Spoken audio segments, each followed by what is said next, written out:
So if you are tired of messing with your bed sheets that don't stay on, check out these bed sheet holders. I'm going to show you something the other videos don't show you. Not only will it hold your fitted sheet, it'll actually hold your top sheet as well, which to me is huge. So it's pretty simple. You get 4 of these, nice heavy duty plastic, and then you can see the notches here. You're essentially going to take one of these holders here and then slide it in there once you have your sheet in place. So let me show you how that works. So you're going to put it on your corner like so.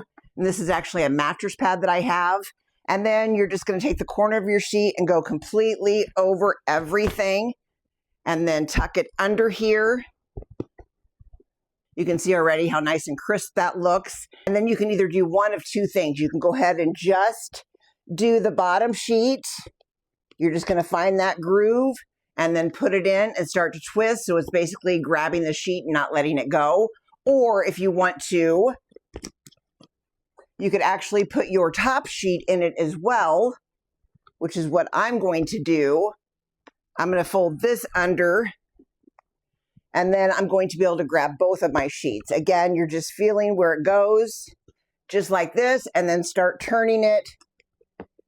What it's doing is it's pulling those sheets.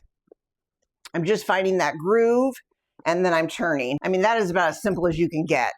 You can see how nice and tight that is. These are not going anywhere. So if you were in need of these as much as I was, go and grab some. These would be great for kids' beds too, because they're always kicking sheets and stuff off. So I definitely recommend. I hope this video has helped.